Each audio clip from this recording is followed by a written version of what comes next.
In the latest issue of Slate, a former producer on NBC's reality show, The Apprentice, produced by Mark Burnett, has spilled the beans on some stunning details of Donald Trump's casual use of the N-word on the set. And that word is not non-disclosure.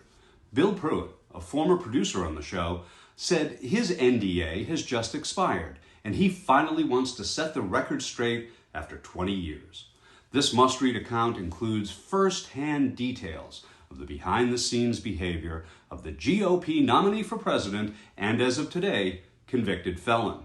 The behavior he exhibited with little discretion and no remorse is disturbing. Here are a few highlights from Trump's on-set antics that gives us a real look at the fabricated reality show that propelled Trump into the national spotlight and arguably into the White House. To quote Bill Pruitt, by carefully misleading viewers about Trump, his wealth, his stature, his character, and his intent, the competition reality show set about an American fraud that would balloon beyond its creator's wildest imaginations.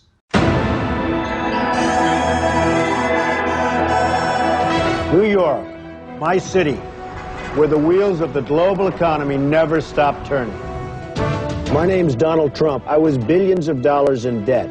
But I fought back, and I won. I'm looking for The Apprentice. In a minute, we'll revisit amazingly candid video from the high-profile contestants on that show who offered the lowdown on Mr. Big Stuff and his racial inclinations. But first, let's set the stage with more details from Bill Pruitt's revealing account in Slate. Here's a quote to ponder ahead of the news conference footage you're about to see.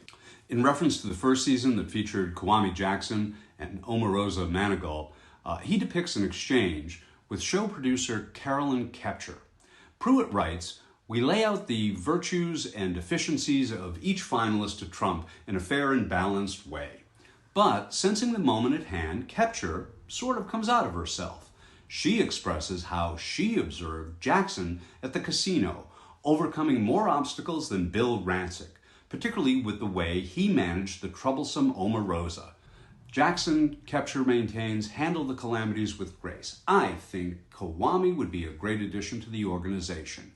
Kepcher says to Trump, who winces while his head bobs around in reaction to what he's hearing and clearly resisting.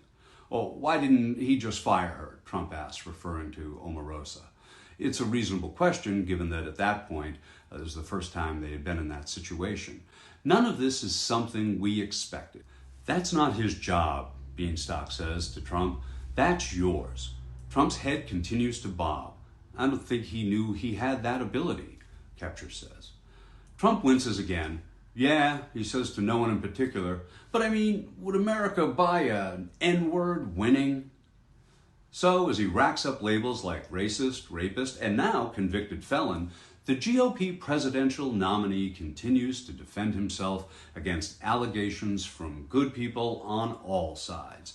So let's go back now and look at some video from Kwame Jackson and Omarosa offering their opinion of the host and their fake boss. You're fired. Let's watch how these contestants fired back. Trump is not the candidate for America. Words matter, and you incite violence when you cajole, tacitly and implicitly encourage the next Dylann Roof or the next Timothy McVeigh. They are listening. It was confirmed what I feared the most, that Donald Trump is a con and has been masquerading as someone who is actually open to engaging with diverse communities. But when he talks that way, the way he did on this tape, it confirmed that he is truly a racist. Will enough people ever acknowledge that Donald Trump is quite likely just the man he seems to be, that he's probably no more colorblind than he is innocent of the crimes for which he was convicted of today? Well, maybe more than before, and maybe enough to even save democracy in November. But remember, from today on, whenever Trump bleats, "You're fired," a perfectly justified response would be, "And you're guilty."